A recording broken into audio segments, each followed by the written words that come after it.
ಹರಿಃ ಓಂ ಶ್ರೀ ಗುರುಭ್ಯೋ ನಮಃ. ರಾಮಾನುಜದಯಾ ಪಾತ್ರಂ ಜ್ಞಾನ ವೈರಾಗ್ಯಭೂಷಣಂ ಶ್ರೀಮದ್ವೆಂಕಟನಾಥಾರ್ಯಂ ವಂದೇ ವೇದಾಂತದೇಶಿಕಂ. ನಾನು ವಸುಧಾ. ಎಲ್ಲರಿಗೂ ನಮಸ್ಕಾರ. ಈ ದಿನ ಪಾದುಕಾ ಸಹಸ್ರದ 96ನೇ ಪದ್ಯವನ್ನು ಅನುಸಂಧಾನ ಮಾಡೋಣ. ಪದ್ಯ ಹೀಗಿದೆ: ಧನ್ಯಾ ಮುಕುಂದಸ್ಯ ಪದಾನುಷಂಗಾತ್ ಧನೀಯತಾಯೇನ ಸಮರ್ಚಿತಾಂ ತ್ವಂ ವಾಸಸ್ತದೀಯೋ ಮಣಿಪಾದರಕ್ಷೆ ಲಕ್ಷ್ಮ್ಯಾಂ ಅಲಕಾಮಪಿ ಅಧರೀಕರೋತಿ. ಹೇ ಮಣಿಪಾದರಕ್ಷೆ, ಎಲೈ ಮಣಿಪಾದರಕ್ಷೆಯೇ, ಮುಕುಂದಸ್ಯ ಮುಕುಂದನ ಪದಾನುಸಂಗಾತ್ ಪಾದಗಳ ಸಂಬಂಧದಿಂದ ಧನ್ಯಳಾಗಿರುವ ತ್ವಂ ನೀನು ಧನೀಯತಾಂ ಧನದಲ್ಲಿ ಆಸೆ ಇಟ್ಟಿರುವ ಏನ ಸಮರ್ಚಿತಾಂ ಯಾರಿಂದಲಾದರೂ ಪೂಜೆಗೊಂಡರೆ ತದೀಯ ವಾಸಃ ಅವನ ವಾಸಸ್ಥಾನದ ಮುಂದೆ ಲಕ್ಷ್ಮ್ಯಾಹ ಅಲಕಾಮಪಿ ಸಂಪತ್ತಿನಿಂದ ಕೂಡಿರುವ ಕುಬೇರನ ಅಲಕಾನಗರಿಯೂ ಸಹ ಅದರೀಕರೋತಿ ಕಮ್ಮಿಯಾಗಿ ಹೋಗುತ್ತದೆ ಎಂದು. ಅಂದರೆ ಯಾರಾದರೂ ಪಾದುಕಾದೇವಿಯಲ್ಲಿ ಧನ ಧಾನ್ಯ ಸಂಪತ್ತುಗಳನ್ನು ಬೇಡಿದರೆ ಭಗವಂತನ ಪಾದಸ್ಪರ್ಶದಿಂದ ಸದಾ ಪಾವನಳಾಗಿರುವ ಅವಳು ಅದನ್ನೂ ಕರುಣಿಸಿ ಹಾಗೆ ಬೇಡಿದವನ ವಾಸಸ್ಥಾನವನ್ನು ಕುಬೇರನ ಅಲಕಾಪುರಿಗಿಂತಲೂ ಹೆಚ್ಚಿನ ಸಂಪತ್ತಿನಿಂದ ಉಂಟಾಗುವಂತೆ ಮಾಡುವಳು ಎಂದರ್ಥ. 4 ಪುರುಷಾರ್ಥಗಳಲ್ಲಿ ಮೋಕ್ಷವನ್ನೇ ಕೇಳುವಷ್ಟು ಪ್ರಬುದ್ಧತೆ ಜ್ಞಾನ ಎಲ್ಲರಿಗೂ ಇರುವುದಿಲ್ಲ. ಮೋಕ್ಷವೆಂಬ ನಿಧಿ ಇದೆ ಎಂದು ತಿಳಿಯದವರೂ ಇದ್ದಾರೆ. ಒಮ್ಮೆ ಇಲ್ಲಿ ಹುಟ್ಟಿದ ಮೇಲೆ ಆಯಸ್ಸು ಬೇಕು, ಆರೋಗ್ಯ ಬೇಕು, ಪದವಿ ಬೇಕು, ವಿದ್ಯೆ ಬೇಕು, ಬುದ್ಧಿ ಬೇಕು, ಹೆಂಡತಿ ಮಕ್ಕಳು ಬೇಕು, ಧನ ಬೇಕು, ಧಾನ್ಯ ಬೇಕು, ಮನೆ ಬೇಕು, ಆಳುಕಾಳುಗಳು ಬೇಕು, ಸಂಪತ್ತು ಬೇಕು, ವೈಭೋಗ ಬೇಕು, ಭೂಮಿ ಬೇಕು, ದುಡ್ಡು ಬೇಕು, ಚಿನ್ನ ಬೇಕು, ಬೆಳ್ಳಿ ಬೇಕು, ಯೌವನ ಬೇಕು, ಐಷಾರಾಮ ಬೇಕು, ಅಧಿಕಾರ ಬೇಕು. ಹೀಗೆ ಬೇಕುಗಳ ಸಾಲು ಸಾಲುಗಳೇ ನಮ್ಮ ಮನಸ್ಸಿನಲ್ಲಿ ಜೀವನದ ಉದ್ದಕ್ಕೂ ಮೆರವಣಿಗೆ ಮಾಡುತ್ತಿರುತ್ತವೆ. ಸಂಪತ್ತನ್ನು ಗಳಿಸಿ ಉಳಿಸಿಕೊಳ್ಳುವುದರಲ್ಲೇ ಆಯುಷ್ಯ ಕಳೆದು ಹೋಗುತ್ತದೆ. ಇದೆಲ್ಲ ಸಿಕ್ಕಿದರೂ ಸಹ ತೃಪ್ತಿಯಾಗುತ್ತದೆಯೇ? ಖಂಡಿತ ಇಲ್ಲ. ಇನ್ನೂ ಬೇಕೆನಿಸುತ್ತದೆ, ಮತ್ತೂ ಬೇಕೆನಿಸುತ್ತದೆ. ದಾಹ ತೀರುವುದೇ ಇಲ್ಲ. ಇದೆಲ್ಲದರಿಂದ ಯಾವತ್ತಿಗೂ ಮನ ನೆಮ್ಮದಿಯ ಆನಂದ ದೊರೆಯುವುದಿಲ್ಲ. ನಮ್ಮೊಳಗಿರುವ ಭಗವಂತನನ್ನು ಬಿಟ್ಟು ಹೊರಗೆಲ್ಲ ಎಷ್ಟು ಗುಡ್ಡೆ ಹಾಕಿಕೊಂಡರೂ ಭಂಡಾರ ಭರ್ತಿಯಾಗುವುದಿಲ್ಲ. ಇದನ್ನು ತಿಳಿಯದ ಜನರು ಭಗವಂತನನ್ನು ಐಹಿಕ ಸಂಪತ್ತುಗಳನ್ನು ಕೇಳಿದರೆ ಖಂಡಿತ ಭಗವಂತ ಕೊಟ್ಟು ಬಿಡುತ್ತಾನೆ, ಕೊಟ್ಟು ನೋಡುತ್ತಾನೆ. ನಾವಾಗಿಯೇ ಈ ಇಹಲೋಕದ ಸಂಪತ್ತುಗಳು ಅಶಾಶ್ವತ, ಅನಿತ್ಯ, ದುಃಖದಾಯಕ ಎಂದು ತಿಳಿಯುವ ತನಕ ಸುಮ್ಮನಿದ್ದು ಬಿಡುತ್ತಾನೆ ಭಗವಂತ. ಅಜ್ಞಾನ ತೊಲಗಿ ಜ್ಞಾನ ಬರುವ ವೇಳೆಗೆ ಜನ್ಮಗಳೇ ಮುಗಿದು ಹೋಗಿರುತ್ತದೆ. ನಂತರ ಮುಕ್ತಿ ಬೇಡಿದವರಿಗೆ ಅದನ್ನು ನೀಡುತ್ತಾನೆ ಭಗವಂತ. ಹಾಗೆಯೇ ಭಗವಂತನ ಅಡಿಗಳ ಶಾಶ್ವತ ಸಂಬಂಧವುಳ್ಳ ಪಾದುಕಾದೇವಿಯೂ ಸಹ ತನ್ನನ್ನು ಆಶ್ರಯಿಸಿದವರು ಏನನ್ನು ಕೇಳಿದರೂ ಕೇಳಿದ್ದಕ್ಕಿಂತ ಇನ್ನೂ ಹೆಚ್ಚಾಗಿಯೇ ಕೊಟ್ಟು ಬಿಡುತ್ತಾಳೆ. ಐಶ್ವರ್ಯವನ್ನು ಬೇಡಿದವನ ಮನೆಯನ್ನು ಕುಬೇರನ ಅಲಕಾಪುರಿಗಿಂತಲೂ ಹೆಚ್ಚು ಸಂಪತ್ತಿನಿಂದ ಇರುವಂತೆ ಮಾಡುತ್ತಾಳೆ ಎಂದಿದ್ದಾರೆ ಶ್ರೀ ವೇದಾಂತ ದೇಶಿಕರು. ಪಾದುಕಾದೇವಿಗೂ ಗೊತ್ತು, ಮುಗಿಯುವ ಐಶ್ವರ್ಯವನ್ನು ಬೇಡಿದವನು, ಅನಿತ್ಯವಾದ ಐಶ್ವರ್ಯವನ್ನು ತನ್ನಿಂದ ಬೇಡಿ ತೆಗೆದುಕೊಂಡು ಹೋದವನು ಮತ್ತೆ ಶಾಶ್ವತ ನಿಧಿಗಾಗಿ ಹಿಂತಿರುಗಿ ತನ್ನ ಬಳಿಗೆ ಬಂದೇ ಬರುತ್ತಾನೆ ಎಂದು. ತನ್ನಲ್ಲಿ ಬರುವ ಭಕ್ತರ ಕಾಮನೆಗಳನ್ನು, ಆಸೆಗಳನ್ನು ಇದು ನಿಮಗೆ ಬೇಡ ಎನ್ನದೆ ಕೇಳಿದ್ದನ್ನು ಕೊಡುತ್ತಾಳೆ. ಏಕೆಂದರೆ ಮುಂದೆ ಒಂದು ದಿನ ಅದನ್ನು ಪಡೆದವರಿಗೆ ಅದು ಶಾಶ್ವತ ನಿಧಿ ಅಲ್ಲ ಎಂದು ತಿಳಿದು ಮತ್ತೆ ಅವಳ ಬಳಿಗೆ ಶಾಶ್ವತ ನಿಧಿಯಾದ ಭಗವಂತನ ಆವಾಸ ಸ್ಥಾನವಾದ ವೈಕುಂಠ ಬೇಕು, ಮುಕ್ತಿಧಾಮ ಬೇಕು, ಭಗವಂತನ ಸನ್ನಿಧಿ ಬೇಕು, ಭಗವಂತನೇ ಬೇಕು ಎಂದು ಬರುತ್ತಾರೆ ಎಂದು ಅವಳಿಗೆ ಗೊತ್ತಿದೆ. ಆಂಡಾಳ್ ತನ್ನ ತಿರುಪ್ಪಾವೈನ 29ನೇ ಪಾಶುರದಲ್ಲಿ ಸಹ ಇದನ್ನೇ ಹೇಳಿದ್ದಾಳೆ. சிற்றம் சிறுகாலே வந்துன்னை சேவித்து உன் பொத்தா மறையடியே போற்றும் பொருள்கேளாய் பெத்தம்மே துண்ணன் குலத்தில் பிறந்து நீ குத்தேவலங்களை கொள்ளாமல் போகாது. இத்தைப்பறை கொள்வான் அன்றுகான் கோவிந்தா எத்தைக்கும் 7 பிறவிக்கும் உன்டன்னோடு தோமே யாவோம் உனக்கே நாமால் செய்வோம் மற்ற நம் ಕಾಮಂಗಳ್ ಮಾಟ್ರೇಲೋರ್ ಎಂಬಾವಾಯ್.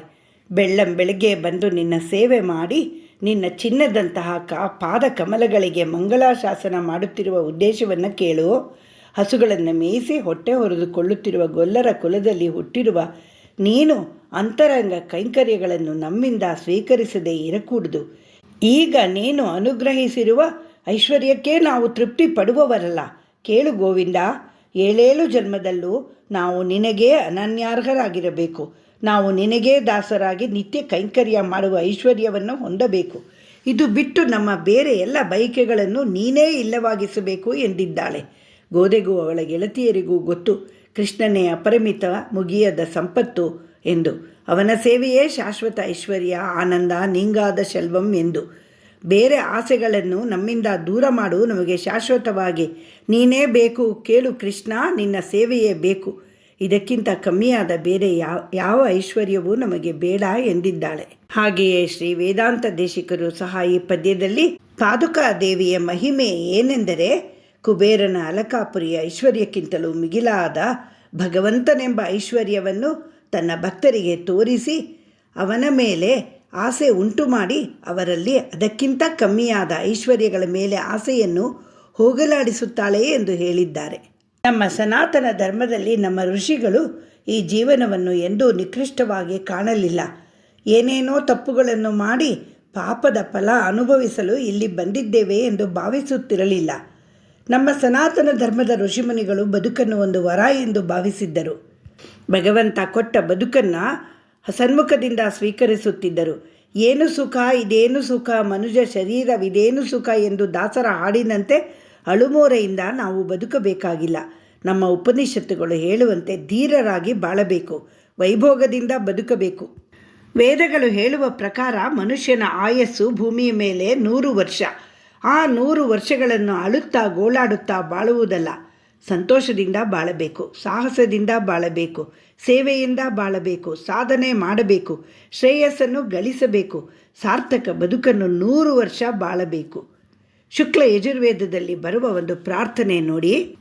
ತಚ್ಚಕ್ಷುರ್ದೇವಹಿತಂ ಪುರಸ್ತಾತ್ ಶುಕ್ರಮುಚ್ಚರತು ಪಶ್ಯೇಮ ಶರದಶತಂ ಜೀವೇಮ ಶರದಶತಂ ಶೃಣ್ವಾಮ ಶರದಶತಂ ಪ್ರಬ್ರುವಾಮ ಶರದಶತಂ ಅಧೀನಾಃ ಸ್ಯಾಮ ಶರದಶತಂ ಭೂಯಾಶ್ಚ ಶರದಶತಂ.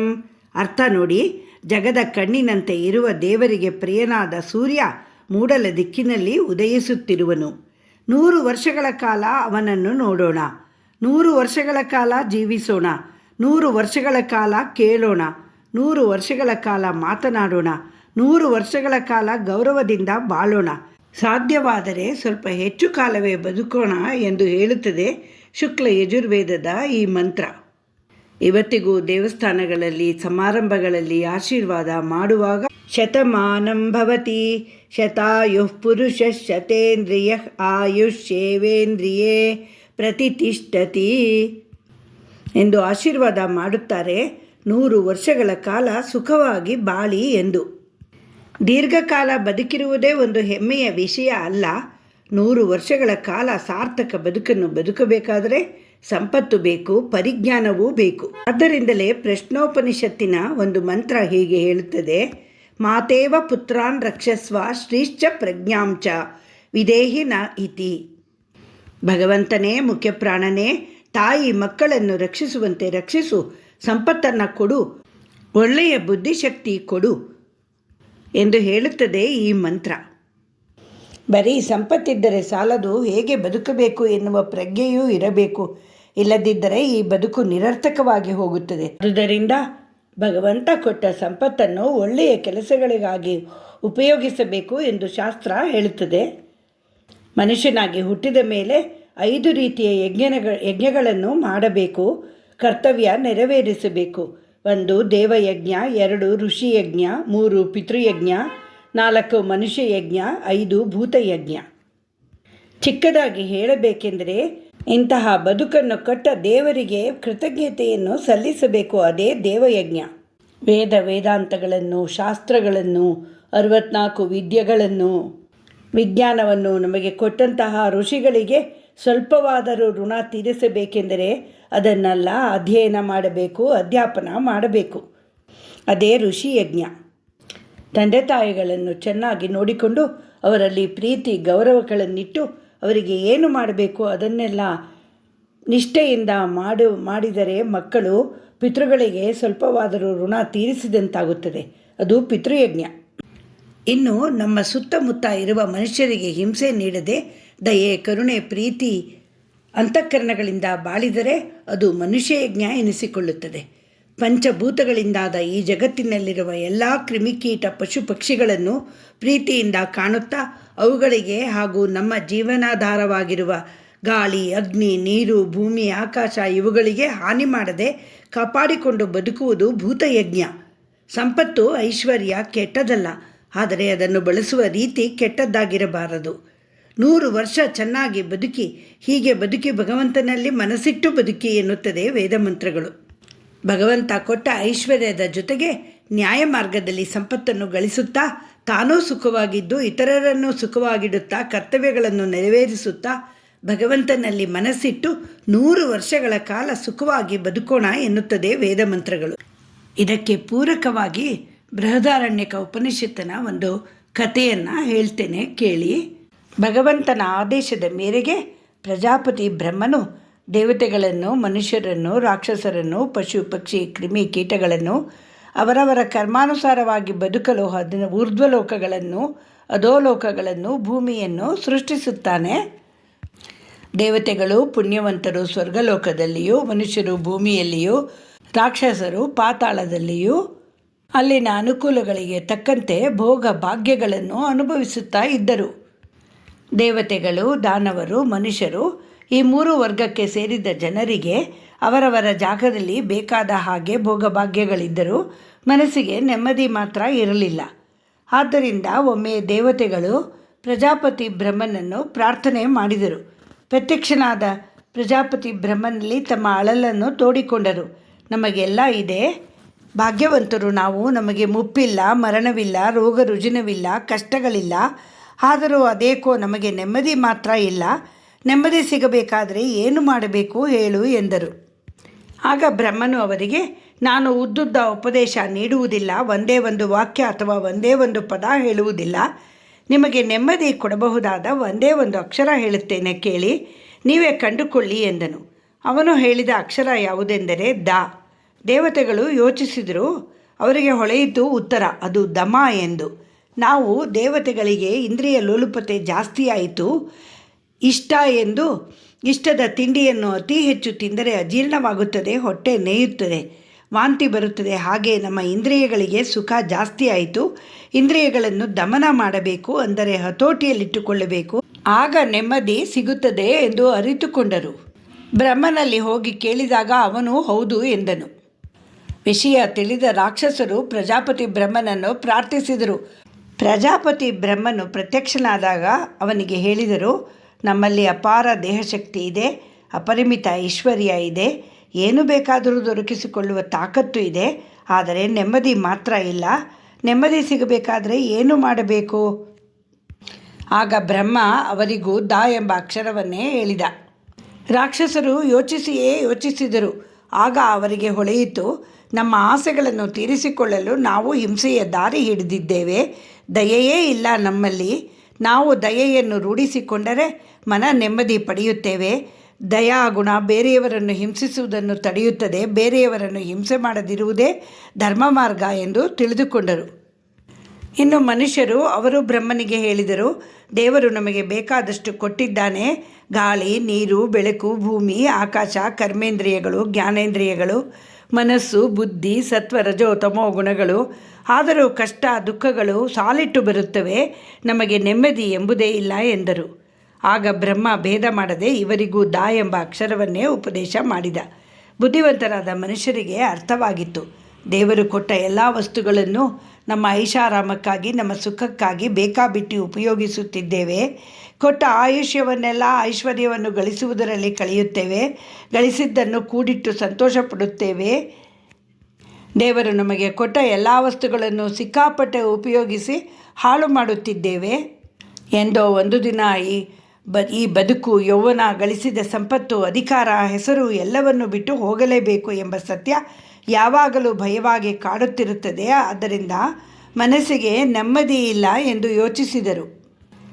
ಗಳಿಸಿದ್ದನ್ನು ಸಿಕ್ಕಾಪಟ್ಟೆ ಬೇಕಾಬಿಟ್ಟಿ ವ್ಯರ್ಥ ಮಾಡದೆ ದಾನ ಮಾಡಿ ಪುಣ್ಯ ಸಂಪಾದನೆ ಮಾಡಿದರೆ ಮನಸ್ಸಿಗೆ ನೆಮ್ಮದಿ ಸಿಗುತ್ತದೆ. ಆದುದರಿಂದ ದಾ ಎಂದರೆ ದಾನ ಎಂದು ಅರ್ಥ ಮಾಡಿಕೊಂಡರು ಮನುಷ್ಯರು. ಉಪನಿಷತ್ತಿನ ಈ ಕಥೆಯಲ್ಲಿ ನಮಗೊಂದು ಸಂದೇಶ ಇದೆ. ಮನುಷ್ಯನ ಅಂತರಂಗದಲ್ಲೇ ದೇವತೆಗಳು ಇದ್ದಾರೆ, ರಾಕ್ಷಸರೂ ಇದ್ದಾರೆ. ಅತಿಯಾದ ಭೋಗಲಾಲಸೆಗಳಲ್ಲಿ ತೊಡಗದೆ ಇಂದ್ರಿಯಗಳನ್ನು ಹತೋಟಿಯಲ್ಲಿಟ್ಟುಕೊಳ್ಳಬೇಕು. ಕ್ರೌರ್ಯ ಹಿಂಸೆಗಳನ್ನು ಬಿಟ್ಟು ದಯೆ ಕರುಣಗಳನ್ನು ಬೆಳೆಸಿಕೊಳ್ಳಬೇಕು. ಅತಿ ಆಸೆಯನ್ನು ಬಿಟ್ಟು ಗಳಿಸಿದ ಸಂಪತ್ತನ್ನು ಕೂಡಿಡದೆ ದಾನ ಧರ್ಮಗಳನ್ನು ಮಾಡಬೇಕು. ಭಗವಂತನಲ್ಲಿ, ಗುರು ಹಿರಿಯರಲ್ಲಿ, ಪಂಚಭೂತಗಳಲ್ಲಿ ಪ್ರೇಮವನ್ನು ಗೌರವವನ್ನು ಇಟ್ಟು ಬದುಕಬೇಕು ಎಂದು ಹೇಳುತ್ತದೆ ಈ ಕತೆ. ಶ್ರೀಮತೆ ನಿಗಮಾಂತ ಮಹಾದೇಶಿಕಾಯ ನಮಃ. ಶ್ರೀರಂಗನಾಥ ದಿವ್ಯಮಣಿಪಾದುಕಾಭ್ಯಾಂ ನಮಃ.